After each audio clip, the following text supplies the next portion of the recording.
The Polyglot Gathering is brought to you by italki. Become fluent in any language.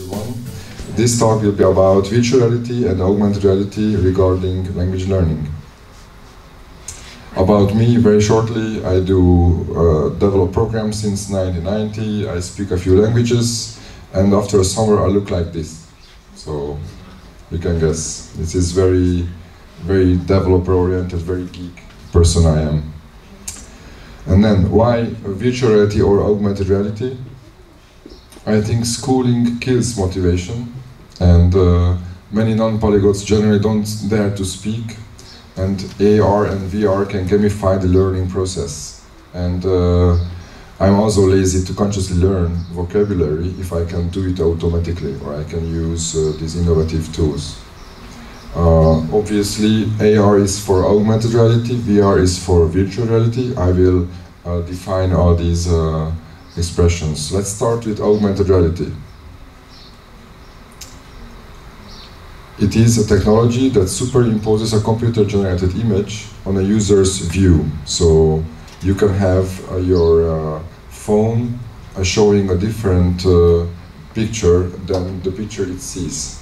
So this is typical. You have one image here, and then your phone shows something else. This is augmented reality. Have you seen these type of applications? Who has seen? Please, hands up. Who has seen something like this? 1, 2, 3. Okay, not that many. Later on, I can show you, and you can test how this works. Basically, you have like learning materials like a brain, and then the three-dimensional picture of the brain appears above the book or above this page. And this is to learn Chinese. You have a camera here, and here you put some boxes or some cubes, and it will be recognized by the computer.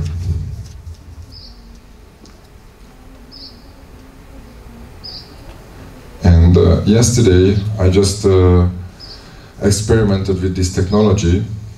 In 2 hours I just made a picture of these Chinese characters, and then I used a specific engine called Unity 3D engine that looks like this to create a system that recognizes these images and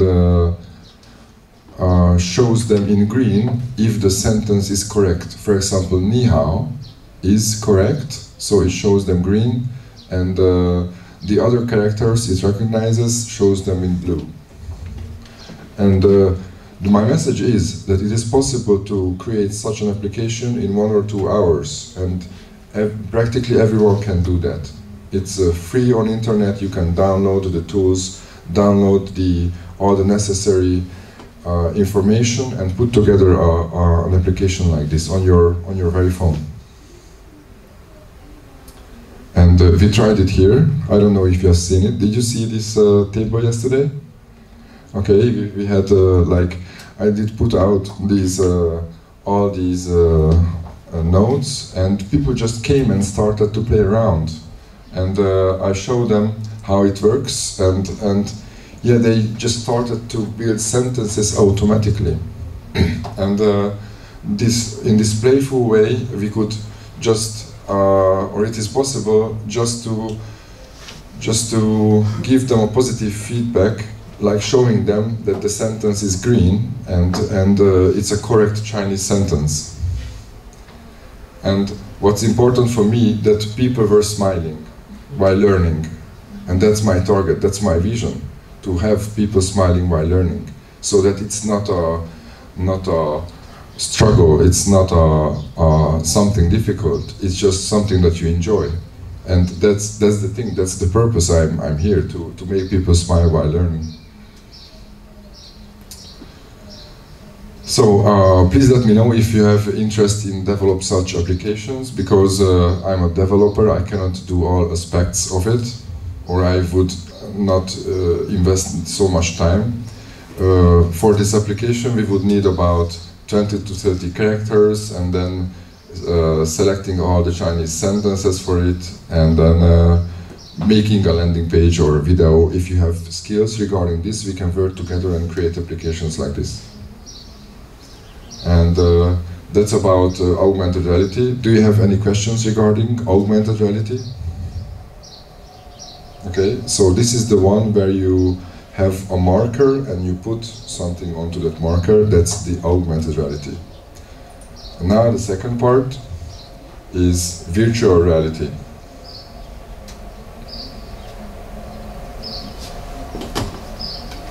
Like, it's different. Usually you wear something and you are in a different universe, a different world. I will show a video later on.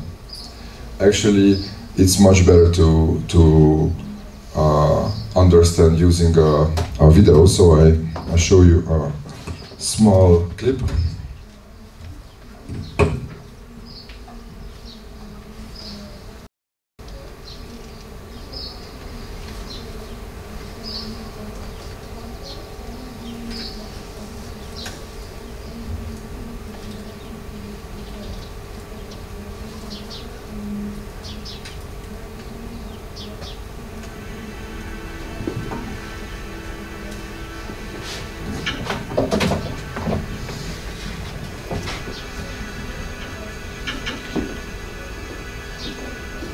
So basically this is it. It's much better than a definition to look at the video how this works. So this person is in this world and he uses his hand to interact with the world.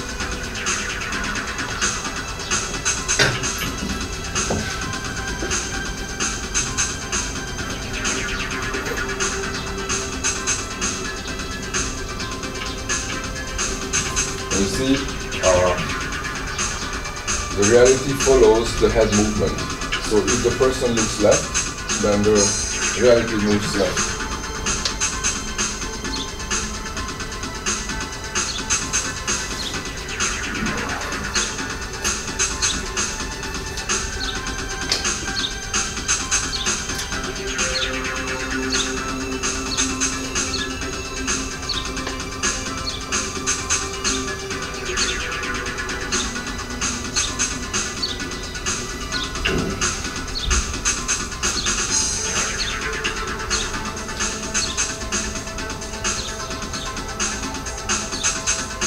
It shows you how you can build stuff.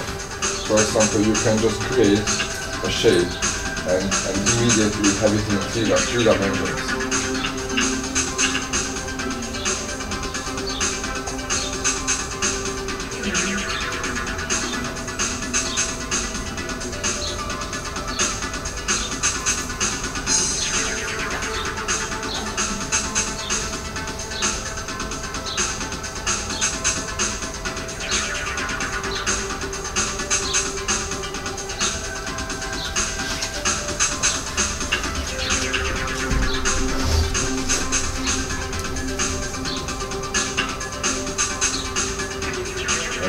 This is not in the States, it's not in California, this is here in Europe, in Czech Republic.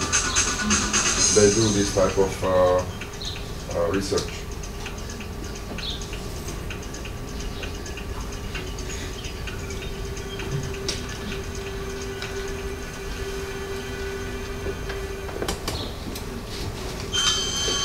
Yes. So basically that's virtual reality, that's what it's all about. Did you understand the concept? Okay, do you have any questions?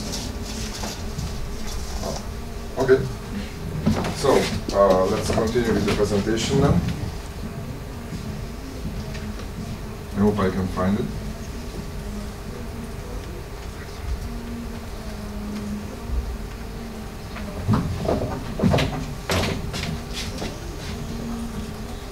So, for example, there are realities where you have these virtual glasses on your head, and if you look at a ventilator or this kind of equipment, you see immediately the Spanish word for it, like sofá and hogar.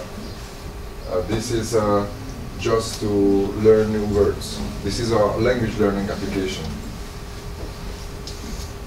And I did do a little bit of research in virtual reality education. There are 4 publications regarding this. You have language learning and technology. You have this Calico journal, computer assisted learning, language learning, and recall. Actually, this whole field is called CALL, computer assisted language learning. And you can look up quite many papers and publications with this keyword. So, for example, I have read this this paper regarding language learning in virtual reality environments, past, present, and future. And they have found that foreign language setting was the most common target or most common purpose of virtual reality learning. So they the people who research this technology and also the ones who design the projects realize that language learning is a very good subject for this technology. They connect very, very well. And they have found typically there are 3 types of realities. You have realities like Second Life. Do you know Second Life? So that's one type of reality. And then you have these multiplayer online games called MMOGs. And then you have synthetic immersive environments. And typically if there is a research, typically it has this synthetic immersive environment where developers and teachers create a synthetic language learning space for students. I'll show you how it can look like.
Here they stand in a room and they wear these funny glasses, and basically they are learning about the ear structure.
I have brought you a very gimmicky toy. It looks very basic, but it can show you how this works. You can try it and see that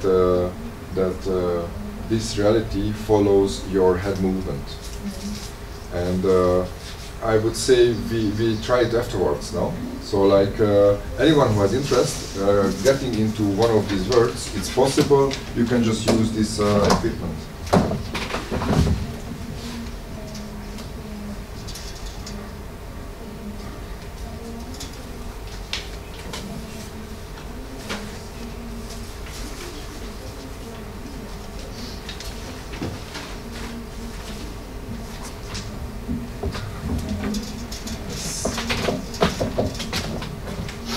Okay.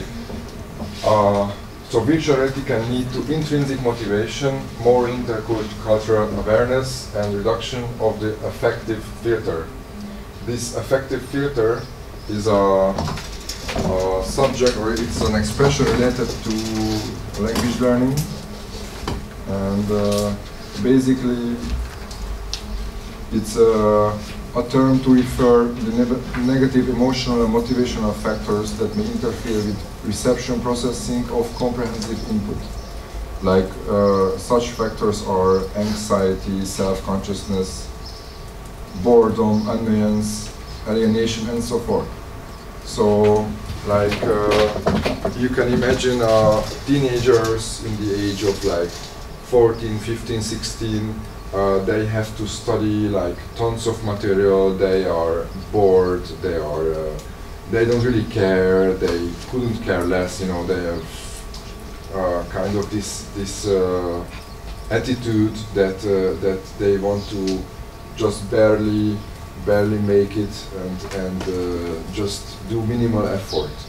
And exactly this virtual reality can help in this aspect, because it creates an immersive environment that can just skip this whole garbage people have and just have interesting, funny games in realities and create a learning environment like this. So that's very useful, and it was proven that it works. For example, yes, it learns, it increases learners' autonomy and reduces learning anxiety. And of course there are problems. Usually there are technical glitches, user side and server side. So this technology is still new, and yeah, they have found that sometimes people just have like technical issues. But generally, this technology increases learners' knowledge more than traditional teaching methods. So they did these studies and they compared like these methods, and it is better than conventional methods. And there are more and more articles regarding this. This is until 2013, and here we have the new hardware appearing, so most likely we will see much more research, much more stuff going on regarding this subject. And the trends in today, for example, this year, Oculus Rift released a final version of its product. That's actually number, I would say, the first very big virtual reality glasses.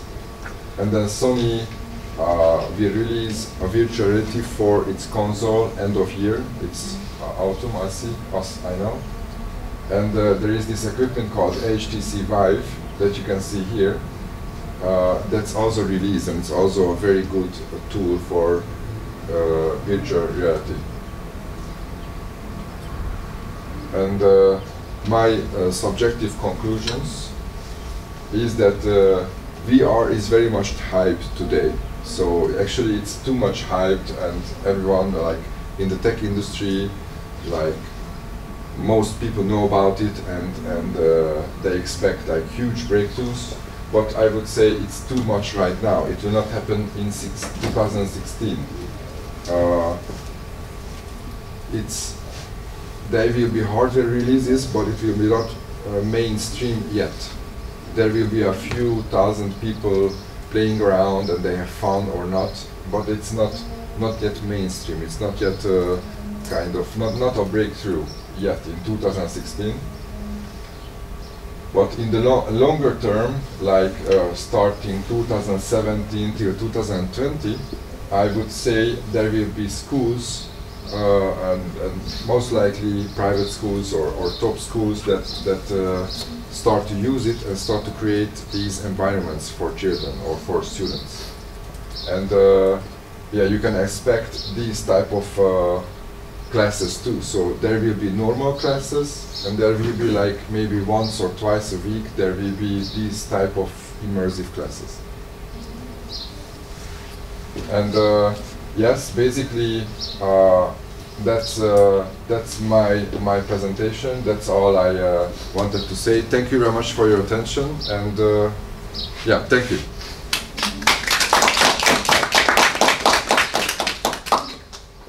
Thanks, and you can download this presentation right here. And do you have any questions?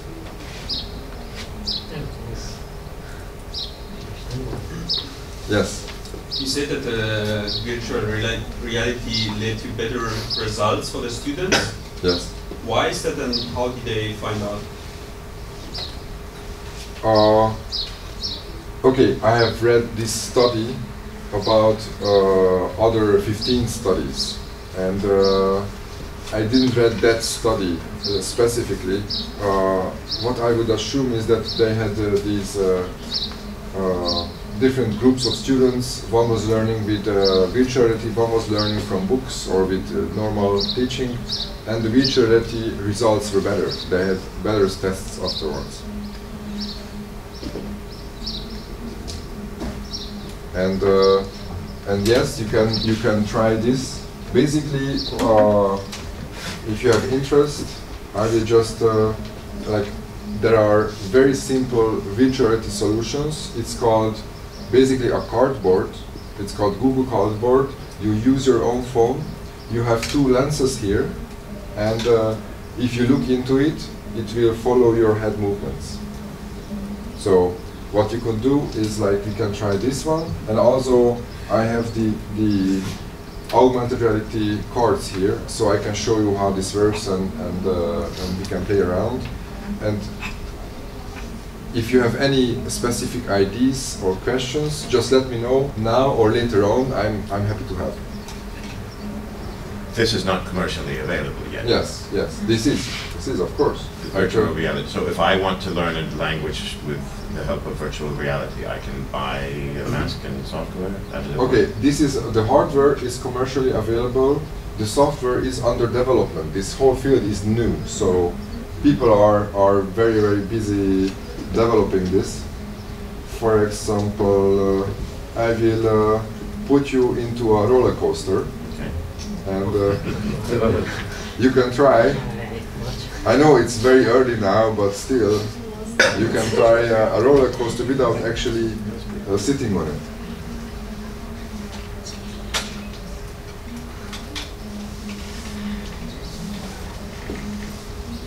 So, who wants to try? Yeah.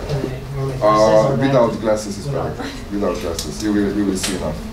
Okay, just give it around. So, and do you know? Okay, do you have any questions now? Yeah. Yeah. For the augmented reality, I think it's a really good idea. Yeah. But I'm wondering, how do you keep a long-term interest? I see people like very happy when they play with it. Yeah. But is it because it's a new thing and they are doing it with friends, so it's more about a new thing make them happy, not because the thing itself. Like I feel if it's for me, I lost interest very fast. Yeah. So if I use that one to learn Chinese, I would like give up after 1 week. That's just me. Yeah, I understand your problem that after the first initial enthusiasm, Yeah. How do you keep it long term? How do you do this after 1 month, after 2 months, after 3 months? And usually you can, the key is to create a habit. And one important part of the habit is the trigger. What's the trigger? And you can design your own habits, and usually, like, a habit has a trigger, a routine, and a reward. Yeah. And it goes on like this. So if you have had a trigger, and okay, I go back to the card. Sorry. It's a bit too fast. So, for example, the trigger here was that there were Chinese cards on a table. And I didn't have to tell anything to people. People just came and started to play around with it. That was a trigger in itself.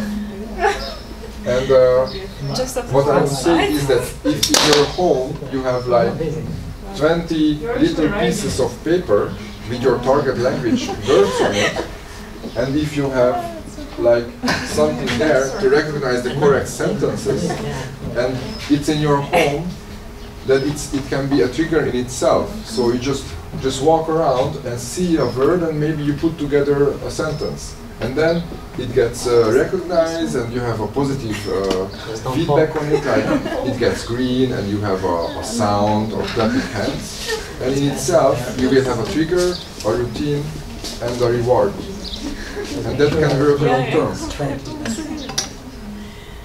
That's what I would say. Okay.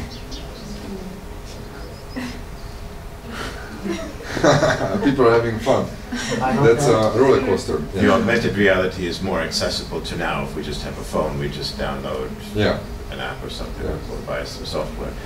But it seems, I mean, it's okay, I would say, for things like learning new vocabulary. That would look very attractive, or putting sentences together. Can it be more communicative? To really learn to communicate in a foreign language, or not really? Like this whole area is very advanced and very. This whole civilization is now starting to develop different games and possibilities with this. For example, you could have like a board game. For example, people sit around. There are like a few notes in the middle, and then they just start to build together something like a conversation. For example, how would a Chinese conversation look like? So like you could build together a dialogue, and then have an application to check it automatically, or have an application to automatically accept it as your homework and send it to your teacher, so that basically instead of filling out some stuff for your homework, you just play with cards. That's that type of applications I can imagine. But there's nothing yet where you would actually visualize a speaker speaking to you and interacting with you yet, right? I don't know of right now. So there are projects on this. They develop it in California too, and but it's not yet published. But the hardware you can buy, and you can start creating your own environment. So it's quite easy to just to buy the hardware and step in and have fun. I'd like to add some to your question, because there's a website called TED.com. I think it's very famous, and there's a talk about augmented reality like in general, and I watched that, and it was like the guy had glasses, and he could like call his teammate, and he was like in front of him. He still saw the audience, but the guy like was virtual, but could pass him an object, and he could like take it with his hand. So I think that's what we are talking about.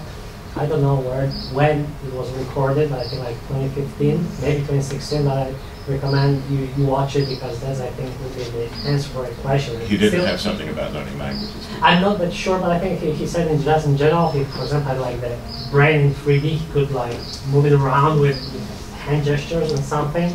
So I think it would be also used widely in learning and in teaching. So yeah, it's a must if you are very keen on this kind of hardware and software. I recommend it really. Yeah, thanks. Yeah, and if we go back to this stuff, for example, memory champions who are very good remembering codes or remembering any information, they say it's crucial to close out the outside world, so they can have a much bigger impact on their own minds. And that's an important factor in memory championships, that everything else is closed out, they focus on one thing and one thing only. And this is what virtual reality does actually. It closes out the whole world.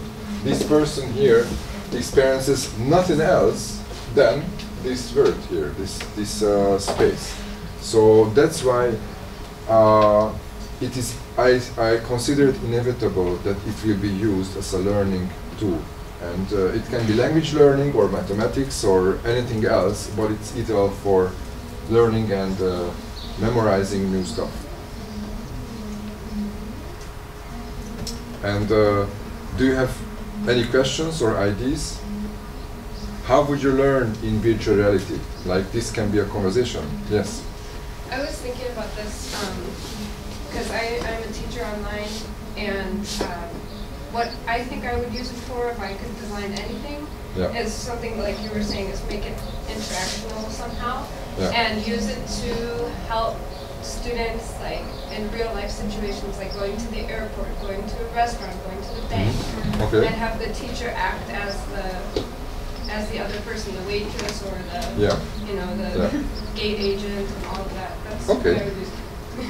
Okay, thank you for the idea. It's for example, an airport is a very typical situation because you inevitably meet foreign people and tourists and all these attendants. Yeah, it's a good idea. Thank you.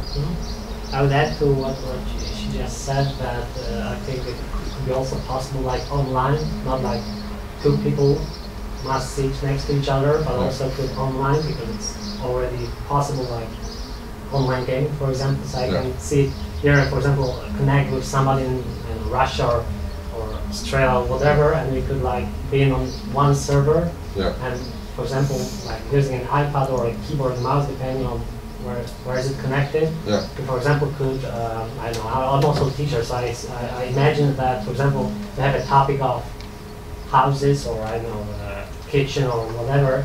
So it could like move, and instead of normal cards which usually are shown to people, like what is it? Is that fork? Is it knife or whatever? We could actually like interact, maybe not pick up objects, but still our brain would be like tricked a little bit, and we felt like we were inside it. So I think it's more immersive, and more immersive equals better results in learning because we are like totally immersed. There's no outside world, so I'm more than sure that it will be much efficient, more efficient than nowadays like tools which are available. Okay, yeah, it's possible to create learning environments with more than one participant. So you can have like 2, 4, 10 people in the same space interacting. And we will see this in the future. It's not so much to do with language at all, but to do with learning. I work in the university in Holland and in the chemistry department. When you want to do structured determination, really always the best way is to get like a ball and stick model and spend hours making it to see what the 3D structure is. Maybe it's already there, I don't know, but it'd be handy and much quicker to do a virtual reality way where you can turn it and have a look at the spatial interactions. They have it. The Comenius guys in Czech, they have this kind of chemical reactions and stuff. Yeah, that's good. That's a very good idea. And also you can have different ways of reading. For example, this virtual reality is not good to read blocks of text. So usually it's not optimal for this type of reading experiences. But if you have interest, I can show you a new type of reading what you can also use. Do you have interest? Who has interest? Sure. Yeah. So did you hear about the Spritz method in Boston? Spritz reading? No? Okay. So I show you because it relates to virtual reality. You can have this type of reading experience in virtual reality. So let's be prepared to experience a new way to read.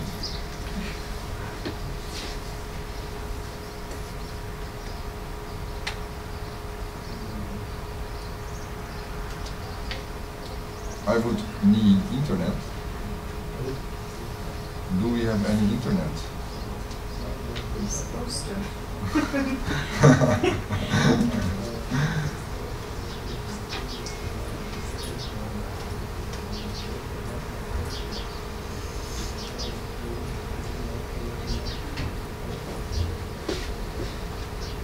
I have internet, so you should connect.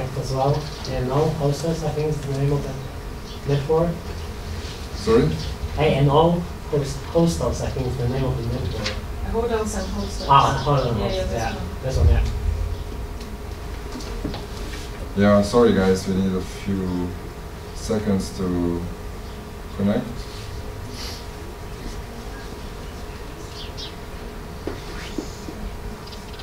Yeah, theoretically.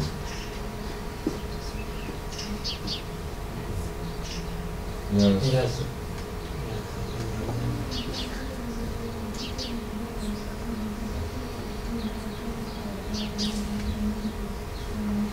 Wow. It works. Great. Now.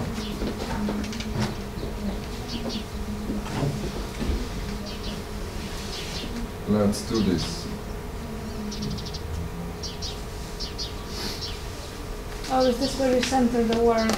Yes.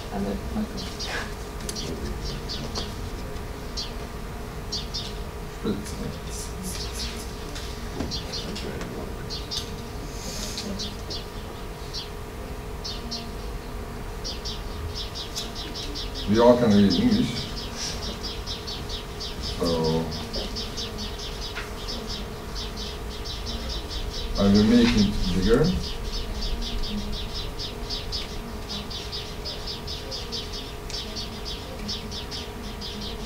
And then, basically, it's easier to show than to tell. So this is it.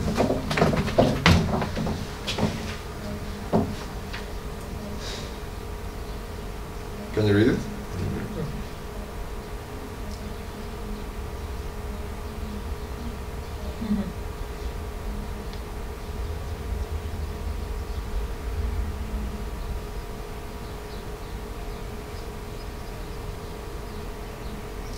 Yeah, you see, it was 250 words per minute now, and mostly it's easy readable, and people can go up to 500, 700, even 900 or 1,000 words per minute using this. And how fast do we normally read? And normally 120 or 150, because I had a course and I could read like 1,000 many years ago, but it's like 70% of what I read. So I think about 120, 150 is normal reading speed. Normal, yes. So basically you can read a book in like 5 hours, 6 hours. You save time. You save time because you don't have to move your eyes back. Exactly. Yeah, yeah. Exactly. Yeah. How do you insert the book in this program? There are applications and readers called like Spitz reading, and you can just upload your EPUB or PDF, and it basically gets the words and puts it into this format. So you can use it already, like yeah, you can use it already. There are like 3 or 4 applications to read your books like this. So it's available, it's for you, and try it and have fun with it, because I don't have too much experience on it yet, but a few friends of mine has, and they say that they can comfortably read with 400 or 500. They have no problem with using this. And what I imagine actually is that having a virtual reality where I can just like be in a sofa and just look into this and have my new words read to me automatically like this. And then I have a very simple test, like for example I can look different, I can look left, up or right. So it asks me something and I just do this, like tick, tick, tick, tick, tick, and that's it. I do my homework in like 5 minutes at home in my sofa, in my bed. So that's the word I imagine. It's like automatic. I don't even have to consciously care anymore. It's just I have the words automatically, and then I make the choices automatically. It's totally like robotic. Yeah. Anybody 500 or 700? Shall we try faster? Do you want to try faster? Sure. Go for it. Okay. What language? Because we can change the language. We are in a Polyglot conference now. You want to try other language or English? English is, I think English. English, good. Let's try English. Faster. How fast do you want to be? 750? No, it's like 300 maybe. Let's maybe 350 or 400. 400. 400 is good. It's still very readable. Now it gets in the words and the text, and yeah.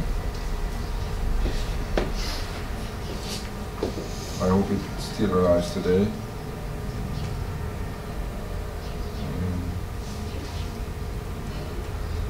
Yes.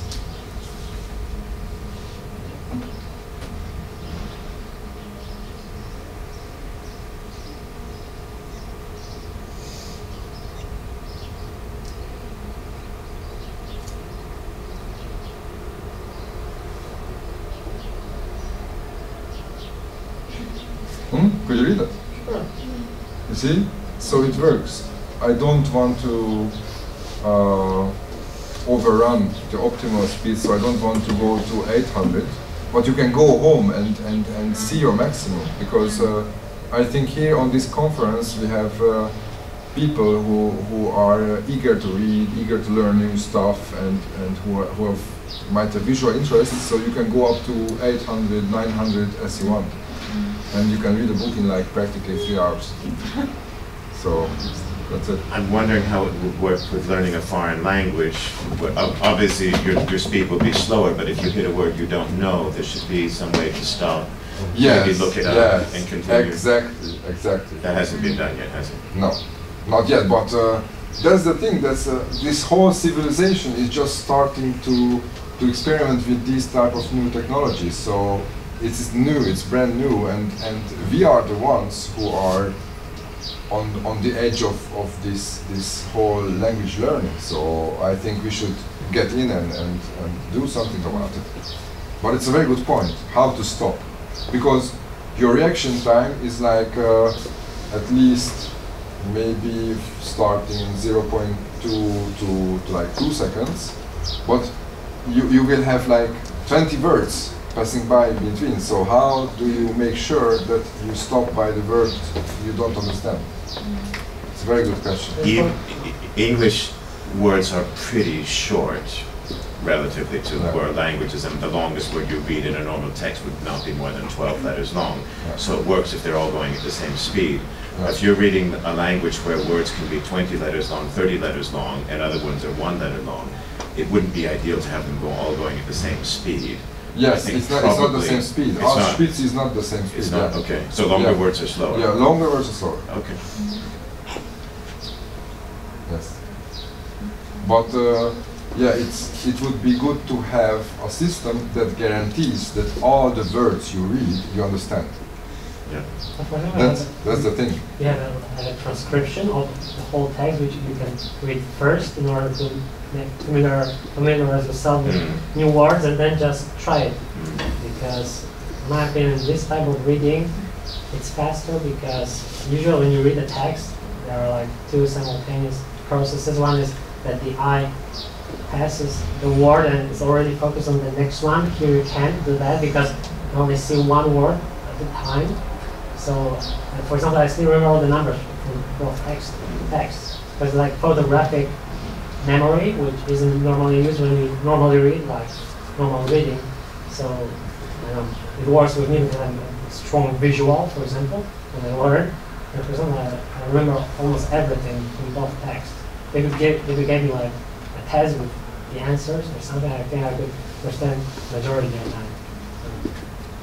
So it's very good. It needs practice, of course, because if you're not used to that, then. And sometimes you just don't have to check all the words you don't know. It's like with a regular reading, actually.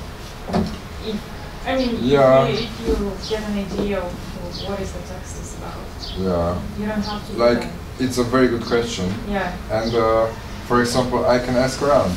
If you study or learn a material, do you look up all the words? No. It depends how hard or easy who does? it is. I don't know. I think we all do both. Yes. Well, I don't know, of course. Do you look up all the words? Or? I think we all do both. And I mean, if I'm reading a novel in a language that I'm learning, if I have lots of time, I stop and look up the words. If I'm in a hurry or tired, I just read it and I understand. I think we all do all of that. But it's because looking up something in a paper dictionary takes a long time, so we probably do less of that. Now we have an iPhone and we can, like, sometimes you can even click on the word and the definition, so that's faster. If you could make this give you the definition of the word really fast, so you wouldn't waste more than a second, we'd probably consult it more. We'd learn more words. Yeah, for example, if I learn, I look up each and every word. So I would say the 100% learning is like looking up everything and having 100%. But also, if I am just having fun with a foreign text, then I just read and I don't care with the new words. So, but it would be good if this could be as easy as reading without having to make the effort of looking things up, saying, "Oh, could you tell me that word? Thanks. Tell me that word. Thanks," and just sort of keep going without too much effort. Yeah. Or if actually you could have an eye motion, and the system would recognize that your eye did not understand, and just go back and make a definition and give you time for that. Or a mouse or a glove or something. Whatever. Does it help anyhow for regular reading skills, like once you've practiced a lot with the Fritz method? And when you just start to read, like... I don't know about it. If it helps, like, just... Yeah. So that's it basically. Do you have any other questions or ideas or... Just to say that I think spritzing is good for when you want to absorb a lot of information in a language that you know well. But if you're learning a language, I still would prefer to be able to see the whole sentence, because you want to absorb the structure of your language and see how the individual words fit into the whole. So I'm not sure I would use that for language learning as such. I'd rather just use it for... Yeah, you're right. Spritzing is mainly for something that you know the language. So you learn in your own language. And as a language learning tool, for example, you could have like new words repeated. For example, you can have table and la table in French, and then it's repeated like table la table, table la table, table la table, and so that your mind gets these views, these flashes. Yeah, so that you can learn new vocabulary by repetition, and it can become automatic. So our mind is prepared for this type of input. So I'm working on it now, and next year I will show you this visuality. That basically you just have 5 minutes each evening before you go to sleep. You will have this equipment, and you're lying in your bed, and you look up, and these words will be flashing, and your mind is in an alpha state if you go to sleep or in that time. So it's basically your mind will just grab all this information and take it to your dreams and just process it, and you will have experiences like you look at a bird, you don't know how, but you will know what it means. So it's a very, very interesting perspective. You're doing VR or AR? Both, but I will do this in VR. So this Spitz reading in VR, I will do until next year. It's a promise. I mean, earlier actually. On a roller coaster. Whatever you want. For language learning. For language learning too. Yeah. For language learning too. We look forward to it. Yeah, exactly. Because these things cost like $10, $20. It's very cheap to buy one. You have your phone. And the mask only costs. The mask is like that is $20. Yeah, what you have seen. Yes, I don't know where it is now, but it's the mask itself is only like a plastic thing. It's nothing special. What do you put in it? Is it a chip? And what I put in is my own phone. This is just a phone. The phone is here. What you have seen is right here. So you need your smartphone, you put it in, and you can buy an app use it. which then will show this image. That's yes, it's free to download. So if you buy this for like $20, you have like what's it called? 50 or 100. What's it called? Roller coaster virtual reality. It's called the mask. The mask is this one. There are many types. You can search with the Google Cardboard. This one is called Viewmaster. Mattel Viewmaster. It's just a children's game, but you can use it like this. And then you can download different experiences. Yes, and you can create them too.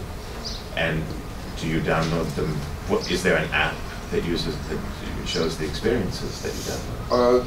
The experience itself is an app. Okay, so each experience is an app, and most of them are free. So like you download the roller coaster app? Yes. And there isn't a language learning app that you have? And there is no language learning app yet. But we are on it. Right. Yes. Are there any apps that you've developed that we can buy? You can download, yes. I have this psychedelic fractals coming. You want to check it out? Yeah, sure. Yeah. I can show you that if you have interest. We still have like 5 minutes. Okay. I just show you how it looks so that you don't get surprised. But it's a bit psychedelic. But much better than. You do this professionally or? Both. Like this is.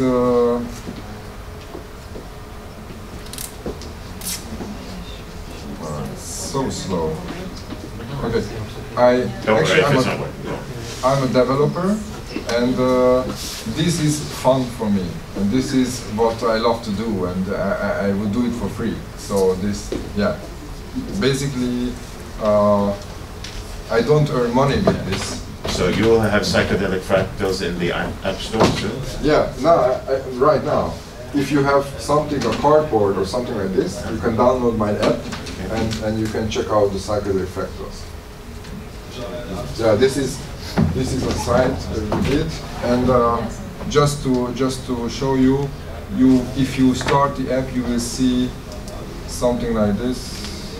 It's very slow. Maybe it's faster. It's very psychedelic. If you don't like it, just stop it.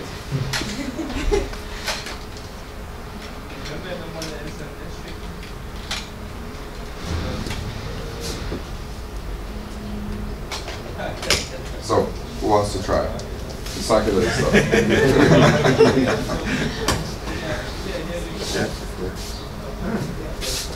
Yeah, basically what you see is like these type of forms coming in a space, and you can just look around. It's better than the roller coaster. Yeah, I like it. And it was like maybe 3 hours to create. Really? Yeah. Is that the first one you've done? Second or third. Yeah. What was the other one? I did a public speaking simulator. You can have an environment where 20 people are looking at you. Yeah, and many people have fear of public speaking. Yeah, so you can have just experience 20 people staring at you. This is a Viewmaster here. Yeah, Viewmaster. Yeah. Okay, so like you can try it afterwards. It will be here around. I will be around today, so I'm very happy to answer your questions. Thank you. I like that. Yeah, you see, it's very addictive. It's much better than these chemical stuff, you know. It's the next generation. I want to put my molecules in there. Yes, you can. Okay, so, thank you.